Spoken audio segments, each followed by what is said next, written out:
Ngayon ay i-review natin yung mga natapos na sa ating discipleship training. Yung una, the mission revealed. Dito natutunan natin ang mga katangian ng isang disciple. Natutunan din natin kung ano ang discipleship, pati na ang discipleship journey ng day group member at ng day group leader. At dito sa topic na ito, natin na nalaman ang kasagutan sa tanong na, why make disciples? Sa number 2, the Master's Plan. Natutunan natin ang plano ng Panginoong Hesus sa paggawa ng disciples at ang 8 prinsipyo na ginamit niya. Pinag-aralan natin ang bawat prinsipyong kanyang ginamit. Ano-ano nga ba ang mga ito? Una ay ang selection process ni Jesus, kung paano niya sila pinili bilang alagad. Pangalawa, ang asosasyon o association, kung paano sinamahan ni Jesus ang kanyang mga alagad. Pangatlo ay consecration o paano niya itinalaga ang mga ito. Pang-apat ay impartation o pagkakaloob ng kapangyarihan sa kanila at ang iba pang kaloob sa mga alagad.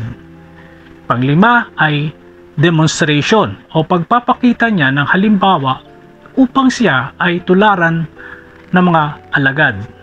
Pang-anim, ang delegasyon o pagtatalaga sa kanila sa isang gawain. Pang-pito naman ay ang supervision o ang pangangasiwa ni Jesus sa mga alagad. Paano niya ito pinangasiwaan at siniguro na ginagawa nila ang kanyang mga pinapagawa para sa kanyang kaharian. Pang-walo ay ang reproduction o ang pagpaparami. Natutunan natin dito kung paano ito inumpisahan ni Jesus at hanggang sa ngayon na patuloy na dumadami ang kanyang mga tagasunod. Ngayon ay nasa pangatlong bahagi na tayo sa 6 na yugto ng discipleship training. Dito ay matututunan natin paano ba maging epektibo sa paggawa ng disciples. Paano natin ito gagawin at ano ba ang mga elemento sa paggawa nito. Bago tayo magpatuloy ay alamin muna natin ang 6 na pangunahing elemento ng discipleship making. Ang una ay si Jesus. Si Jesus ang original na discipler maker at pinakasentro ng discipleship. Ang layunan ay upang malaman, pahalagaan at isulong si Jesus. Colossus 1:28. Yan ang dahilan kung bakit ipinapangaral namin si Kristo. Ang lahat ay aming binabalaan at tinuturuan ng may buong kaalaman upang maiharap namin sa Diyos ang bautisan ng ganap at walang kapintasan dahil sa kanilang pakikipag-isa kay Kristo. Ito ang aking pinagsisikapang matupad sa pamamagitan ng kalakasang kaloob sa akin ni Kristo. Hindi tayo maaaring ganap at walang kapintasan kung hindi nakipag-isa kay Kristo ang isang tao. Pangalawa ay ang intentionality. Ito ay sadya nating ginagawa. Kung itinuturo natin ito sa ating mga kapatid sa pananampalataya, ikaw ay magiging mabuting lingkod ng Diyos. Ang pagtuturo ay nagiging advantage din sa isang discipler dahil ikaw muna ang tinuturuan ng Panginoon. Sa madaling salita, nagdudulot ito ng pagkain sa spiritual nating pangailangan. At sa makatuwid, ay intentional nating sinasanay ang sarili sa maka-Diyos na pamumuhay. 1 Timoteo 4:6-10. Kung ituturo mo sa mga kapatid ang mga bagay na ito, ikaw ay magiging mabuting lingkod ni Kristo Jesus. At habang itinuturo mo ito, dinudulutan mo rin ang iyong sarili ng pagkain espiritual mula sa mga salita ng pananampalataya at sa tunay na aral na sinusunod mo. Huwag mong pag-aksayahan ng panahon ang mga alamat na walang halaga. Sa halip, sanayin mo ang iyong sarili sa maka-Diyos na pamumuhay. Sa pagsasanay ng katawan ay mayroon ding pakinabang. Ngunit ang maka-Diyos na pamumuhay ay mapapakinabangan sa lahat ng paraan sapagkat ito'y may pangako hindi lamang para sa buhay na ito ngayon kundi maging sa buhay na darating. Totoo ang salitang ito at dapat paniwalaan ng lahat. Dahil dito, nagsisikap tayo at nagpapagal sapagkat umaasa tayo sa Diyos na buhay at tagapagligtas ng lahat ng mga tao, lalo na sa mga sumasampalataya.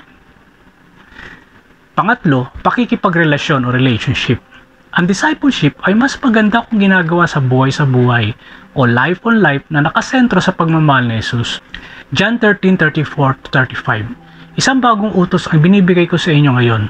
Magmahalan kayo. Kung paano kayo minahal, gayon din naman magmahalan kayo. Kung kayo'y may pagmamahal sa isa't isa, makikilala ng lahat na kayo'y mga alagad ko. Dito tayo nagkakaroon ng accountability sa bawat isa dahil sa pagmamahal ng Diyos sa ating buhay. Sa pagmamahal natin sa isa't isa, tayo na-identify na tagasunod ni Kristo. Pang-apat ay ang Biblia. Ang salita ng Diyos ay siyang manual sa mga alagad. Ang Bible o salita ng Diyos ay buhay at mabisa at gamit sa pagtuturo at pagsasanay. Sa pamamagitan din nito, natin na i-encounter si Jesus at sa experience natin, ito ay naiwawangis tayo sa Kanya. Hebrew 4:12. Ang salita ng Diyos ay buhay at mabisa. Mas matalas kaysa alinmang tabak na sa pagkabilay may talim. Ito'y tumatagos maging sa kaibuturan ng kaluluwa at spirito ng mga kasukasuan at buto at nakakaalam ng mga iniisip at binabalak ng puso.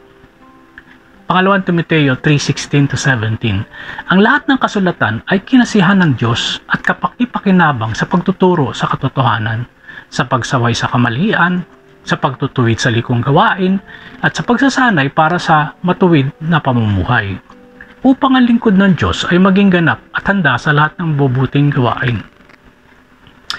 Panglima ay ang paglalakbay o journey natin sa pagsunod sa Panginoon. Dito tayo na ipoporma at nagiging kawangis ni Kristo. Colossus 3:1-10. Yamang binuhay kayong muli na kasama ni Kristo, ituon ninyo ang inyong pag-iisip sa mga bagay na nasa langit na kinaroroonan ni Kristo, na nakaupo sa kanan ng Diyos. Ang mga bagay na panlangit ang isaisip ninyo, hindi ang mga bagay na panlupa, sapagkat namatay na kayo at ang inyong buhay ay nakatago sa Diyos kasama ni Kristo. Si Kristo ang inyong buhay at kapag siya'y nahayag na, mahayag din kayong kasama niya at makakahati sa kanyang kaluwalhatian. Dahil nasa atin ang Panginoon, ang lahat ng bagay sa ating buhay ay nakatuon na sa mga bagay na sa langit at hindi na sa panlupa. Nakatira tayo sa lupa, ngunit ang isipan natin ay hindi na sa mga bagay sa mundo. Kailangan natin sanayin ang sarili bilang paghahanda sa kaluwalhatian na nag-aantay sa atin kapag ating nakasama si Jesus sa langit. At sabi pa sa Colossus 3:5-10, kaya't patayin na ninyo ang mga pagnanasang makamundo, ang pakikiapid, karumihan, mahalay na simbuyo ng damdamin, masamang pagnanasa, at ang kasakiman na isang uri ng pagsamba sa Diyos-Diyosan. Dahil sa mga ito, tatanggap ng parusa ng Diyos ang mga taong ayaw pasakop sa Kanya. Kayo man ay namuhay din ayon sa mga pagnanasang iyon nang kayo ay pinaghaharian pa ng mga ito. Ngunit ngayon, itakwil na ninyo ang lahat ng galit, puot at sama ng loob. Iwasan na ninyo ang panlalait at malaswang pananalita. Huwag kayo magsisinungaling sa isa't isa, sapagkat hinubad na ninyo ang dati ninyong pagkatao. Pati ang magawa nito, isinuot ninyo ang bagong pagkatao na patuloy na nagbabago at nagiging kalarawan ng Diyos na lumikha sa inyo upang lalo ninyo siyang makilala. At ang pang-anim ay ang pagpaparami o multiplication. Ang tunay na discipleship ay umuulit at dumarami kung saan ang isang disciple ay maging disciple maker din at muling ginagawa ang discipleship process. Pangalawang Timoteo 2:2, ang mga narinig mo sa akin sa harap ng maraming saksi ay pagkatiwala mo rin sa mga taong may katapatan at may kakayahang magturo naman sa iba.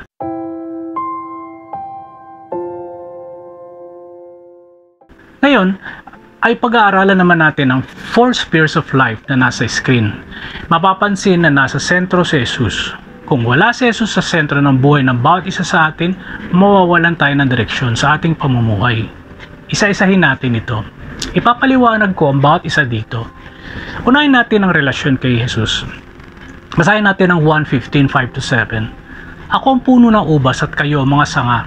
Ang nananatili sa akin at ako sa kanya, ang siyang nagbubunga ng sagana, sapagkat wala kayong magagawa kung kayo'y hiwalay sa akin.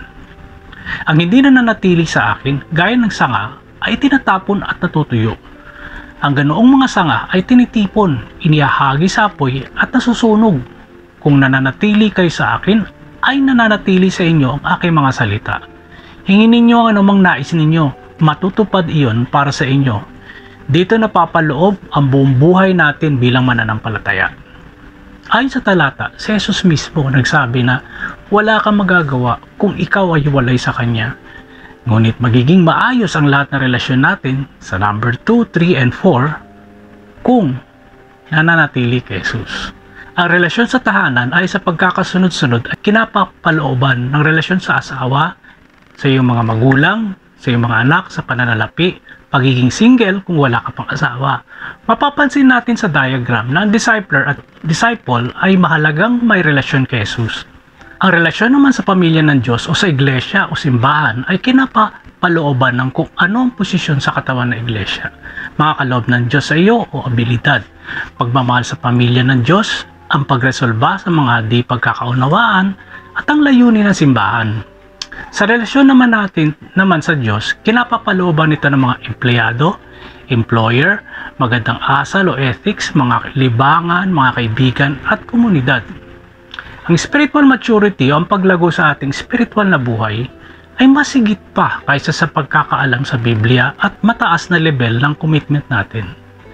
Kinapapalooban nito ng pagkakaroon ng spiritual na pamumuhay at spiritual na kaalaman ng isang tagasunod ni Jesus.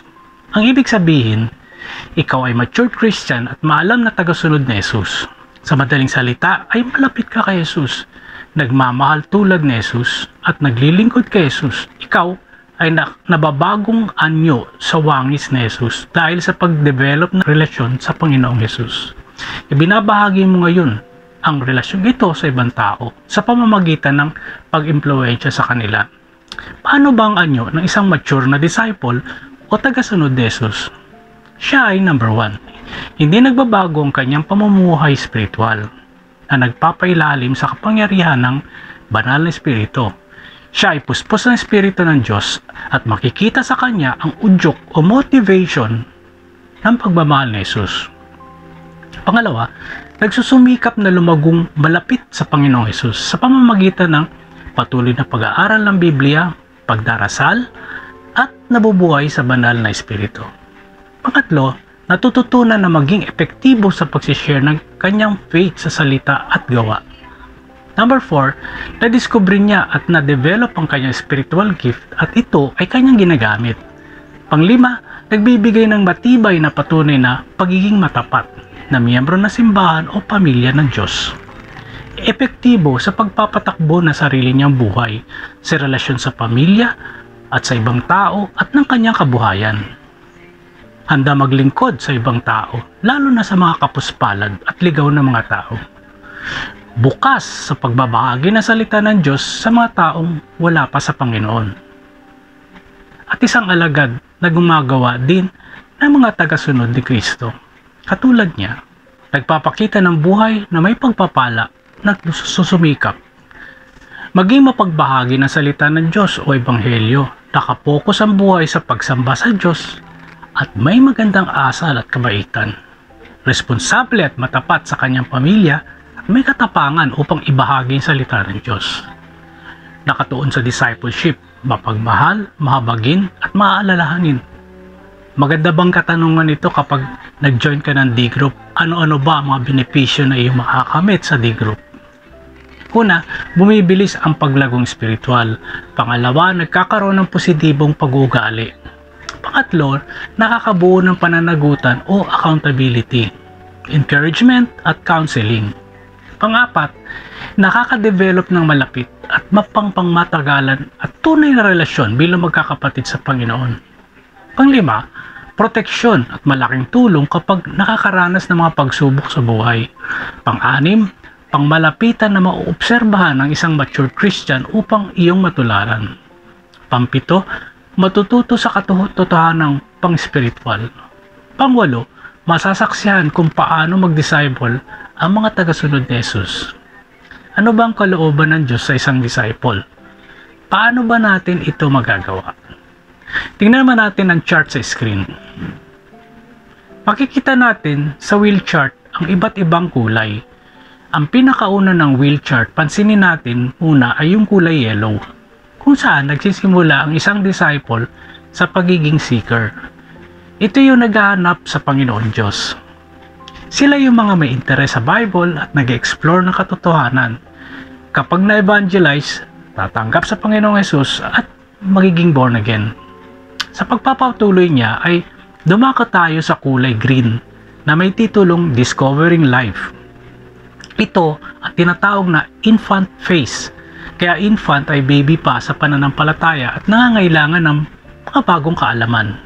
Dito siya matututo sa iba, matututo ng mga bagong katotohanan at bagong kaugalian. Sa kulay blue naman ay ang growing in Christ. Dito naman ay ang tinatawag na child phase o bata sa pananampalataya. Mula sa pagka-self-centered ay unti-unti siyang lumalago sa kanyang pananampalataya at nakasentro o may concern na siya sa iba. Sa phase na ito ay lumalago siya sa pagmamahal sa Diyos, pagmamahal sa ibang tao, at paglago na may pusong paglilingkod sa Diyos. Dito siya nagkakaroon ng kanyang unang ministeryo. Sa kulay red na may titulong Advanced Equipping, ito na yung tinatawag na Young Adult phase. Dito siya lumalago na Christ-centered servant. Hindi na siya palaging nakatuon sa kanya sarili, ngunit kay Kristo. Dito na rin siya kusang naghahanap ng advanced equipping o kusang nag-i-enroll sa mga training sa paglagong espiritual. Dito na rin na ipapakita ang dependency sa banal na espiritu. Ginagawa ang godly stewardship o mabuting tagapangasiwa na siya ng lahat ng bagay na ibinigay sa kanya ng Panginoon. Dito na niya na ipakita o na ipapakita ang tuloy-tuloy na karakter ng pagiging Kristiyano. Sa kulay black naman ay making disciples. Itong tinatawag na parent phase. Intentional na niyang ginagawa ang paggawa ng mga alagad o discipleship making. Na-train na siya sa discipleship process. Pagkatapos nito ay apprentice na siya sa discipleship process. At sa huli ay pakakawalan ng kanyang disciple or D group leader upang ipagpatuloy ang prosesong ito. Ito ang 5 stages ng discipleship. Ibuod natin lahat ito. Stage 1, spiritually dead o seeker. Sabi sa Efeso 2:1-5, noong una'y patay kayo dahil sa inyong mga pagsuway at mga kasalanan. Sinusunod ninyo noon ang masamang takbo ng mundong ito at napailalim kayo sa pinuno ng mga kapangyarihan sa impapawid. Ang spiritong nag-ahari sa mga taong ayaw pasakop sa Diyos.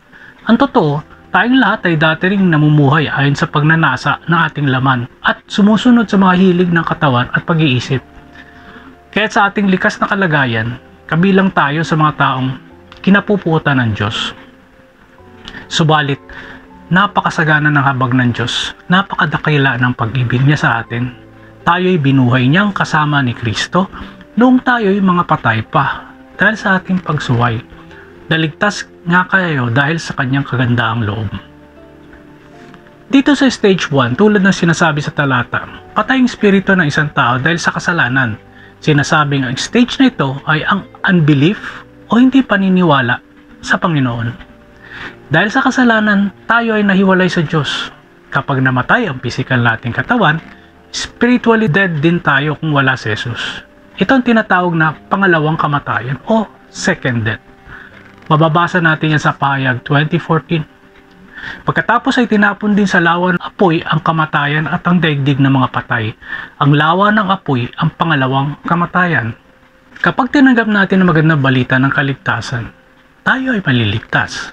Sa pagkakataong ito ng kaligtasan, tayo ay pinanganak na muli sa Espiritu at mababasa natin yan sa 1:3-3-5. Sumagot si Jesus, tandaan mo ang sinasabi kong ito. Malibang ipanganak na muli ang isang tao, hindi niya makikita ang paghahari ng Diyos. Paano may papanganak pang muli ang isang tao? Matanda na. Makakapasok ba siya sa sinapupunan ng kanyang ina para muling ipanganak? Tanong ni Nicodemo. Sagot naman ni Jesus, tandaan mo ang sinasabi kong ito. Malibang ang isang tao ay ipanganak sa pamamagitan ng tubig at ng Espiritu, hindi siya makakapasok sa kaharian ng Diyos. Sa pangyayaring ito, mananahan sa atin ang banal na espiritu at magsisimula ang proseso ng paglagong spiritual. Oo, physical tayong mamamatay hanggang magbalik si Jesus. Subalit, hindi na natin mararanasan pa ang walang hanggang pagkawalay sa Diyos. Sa stage 2, spiritual infant, sabi sa unang Pedro 2-3, gaya ng sanggol, kayo'y manabik sa dalisay na gatas ng spiritual upang lumago kayo tungo sa kaligtasan sapagkat naranasan na ninyo ang kabutihan ng Panginoon. Mga kapatid, hindi ko kayo makausap bilang mga taong nagtataglay ng espiritu. Kailangan kausapin ko kayo bilang mga taong namumuhay pa ayon sa laman at mga sanggol pa sa pananampalataya kay Kristo. Gatas ang ibinigay ko sa inyo noon at hindi matigas na pagkain sapagkat hindi ninyo kaya iyon. Subalit hanggang ngayon ay hindi pa rin ninyo kaya sapagkat nananaig pa sa inyo ang laman. Pag inyong pag-iinggitan at pag-aaway-away ay palatandaan na makasanlibutan pa kayo, namumuhay ayon sa laman. Sinasabi sa talata na ang bawat Kristiyano ay nagsisimula bilang isang spiritual infant o baby pa sa Panginoon. Alam nila na may nagbago sa kanila at maaaring ma-experience nila yung tinatawag na spiritual high na siyang magandang experience. Mapapansin ng kanyang mga kaibigan at kamag-anak na hindi pa nakakilala sa Panginoon ang pagbabago sa kanya. Napakadali niyang maikwento tungkol sa bago niyang pananampalataya sa iba na handang makinig. Subalit, maraming pagkakataon ay maaaring inaakala niyang marami na siyang alam, subalit hindi pa pala ganun. Nung bago pa lang ako sa pananampalataya ay nasa ganito akong stage, ay naranasan ko ito. Gustong-gusto kong ibahagi ang aking bagong pananampalataya habang nag-a-attend ako ng Bible study class. Para nakapanood ako ng isang magandang storya sa sinehan. At excited ko itong ikinikwento sa iba't iba kong kamag-anak at kaibigan at sa iba kong mga kausap. May pagkakataong hindi ko inakala na may itatanong sila sa akin na hindi ko pala alam kung paano sagutin. Subalit ang maganda dito, kapag mayroong ganong pangyayari, natcha-challenge ako. Habang patuloy kong binabasa at nag-aaral ng Bible, inihahayag sa akin ng Panginoon ang kasagutan at ni minsan ay hindi niya ako binigo. Napakagandang karanasan kapag ang Panginoon ay naghahayag sa iyo ng kanyang sarili. Lumako tayo sa stage 3 or spiritual child. Unang Korinto 4:14-17, ito'y sinusulat ko hindi upang hiyain kayo, kundi upang pangaralan bilang minamahal kong mga anak. Kahit magkaroon pa kayo ng napakaraming tagapagturo sa pamumuhay Kristiyano, isa lamang ang inyong Ama sapagkat kayo'y naging mga anak ko sa pananampalataya kay Kristo Jesus sa pamamagitan ng magandang balitang ipinangaral ko sa inyo. Kaya't isinasamo ko sa inyo, tularan ninyo ako. Dahil dito, pinapunto ko riyan si Timoteo, ang aking minamahal at tapat na anak sa Panginoon. Ipapaalala niya sa inyo ang mga patakaran ko sa buhay sa pagsunod kay Kristo Jesus. Ang mga patakaran ding iyon ang itinuturo ko sa bawat iglesia sa lahat ng tako. Habang lumalago sa pananampalataya, ang spiritual infant ay magmo-move na siya sa spiritual child stage ng development. Sa pagkakataong ito, naintindihan na niya ang basic na lengguwahe ng kanyang pananampalataya. Maaari siyang maging excited sa kanyang pananampalataya at sa maraming pagkakataon ay maaari din maging inosente. Subalit gumagalaw pa rin siya na parang bata at kung minsan ay rebelde at self-centered sa maraming mga pamamaraan. Ang mga spiritual children ay may tendency gumawa ng pinagagawa sa kanila kapag nabigyan ng pabuya o kung minsan ay kailangan pang sabihan.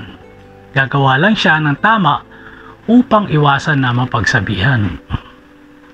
Sa stage 4 naman, o spiritual young adult, basahin natin yan sa unang Juan 2:12-13. Sumusulat ako sa inyo mga anak, sapagkat pinatawad na ang inyong mga kasalanan alang-alang sa kanyang pangalan. Sumusulat ako sa inyo mga ama, sapagkat kilala ninyo siya. Nasa simula pa siya na. Sumusulat ako sa inyo mga kabataan, sapagkat napagtagumpayan na ninyo ang masama. Sa patuloy nilang paglago, nagmamature sila upang maging spiritual young adult. Sa stage na ito ay lumago na sila at malayo na ang narating kung saan sila nagsimula. Sabik na siyang magsilbi, nag-iisip na ng mag-isa at mukhang nasa hustong gulang na sila sa Christian faith. Subalit marami pa silang kailangan matutunan sa pagiging responsible at paano mga laga sa pang-spiritual na pangangailangan ng iba. Siya ay masigasig sa Panginoon at maaaring sabihin na siya ay God-centered at other-centered. Nagiging intentional siya at strategic tungkol sa pagsishare ng kanyang pananampalataya at makikitang may mga nabuborn again naman sa kanyang gawain. Subalit, hindi pa siya nakakapag-produce ng disciples. Nagagawa din ng mga disciples. Nagsaserve sila sa ministry na intentional, subalit hindi pa sila intentional na gumagawa ng mga disciples. Kailangan pa silang patuloy na i-coach sa kanilang patuloy na paglago. Sa stage 5 naman, or spiritual parent, basahin naman natin sa 1 Thessalonica 2:10-12. Saksi ang Diyos at saksi rin naman namin kayo kung paano naging dalisay, matuwid, at walang kapintasan ng aming pakikitungo sa inyo na makasumasampalataya. Tulad ng alam ninyo, kami naging parang ama sa bawat isa sa inyo. Pinayuhan namin kayo, pinalakas namin ang inyong loob, at inatasan na mamuhay ng kalugod-lugod sa paningin ng Diyos na tumawag sa inyo upang mapabilang sa kanyang kaharian at kaluwalhatian. Dito sa final stage ng spiritual development, nagiging spiritually mature na siya. Tama lang upang mag-reproduce na siya ng mga disciples. Naging spiritual parents na tayo. Ginagamit na salitang parent o magulang at hindi adult tulad ng sulat sa mga talata. Si Apostol Pablo ay naging ama sa bawat isa sa kanyang mga alagad. Bilang Kristiyano, tayo ay tinawag upang gumawa ng mga alagad, upang gawin ang ating parte na ibahagi at upang paramihin ang katulad natin. Ang mga mature o adults ay may kapabilidad na gumawa ng mga alagad, subalit hindi ibig sabihin na sila ay nagpaparami. Maraming Kristiyano may abilidad upang maging spiritual parents, subalit hindi ito ginagawang prioridad. Maring ibig nilang tawagin silang mature Christian, subalit hindi naman. Bakit? Dahil hindi nila ginawang priority sa kanilang buhay ang misyon ng Panginoong Hesus na gumawa ng mga alagad. Katulad din ng sangkatauhan na nagpapatuloy dumami. Ang Kristyanismo ay dapat ganoon din dahil ang mga Kristiyano ay spiritual na nagre-reproduce o gumagawa ng mga alagad. Ang tanong dito, ito nga ba ang nasa ng iyong puso, kapatid? Dapat ang sagot natin dyan ay malaking yes. Bilang the group leader, ito ang inilalagay ni Jesus sa puso natin, kaya tayo andito ngayon at magkasama-sama gamit ang bagong teknolohiya. Wala tayong excuse na hindi panoorin at unawain ito at patuloy aralin dahil ipinagkaloob na sa atin ng Diyos ang comfort ng buhay. Ang online na pag-aaral ay napaka-komportable kung ating titignan, kaya panalangin kung gamitin natin ang oportunidad na ito na pinagkaloob ng Panginoon. Hanggang sa muli nating pag-aaral, God bless.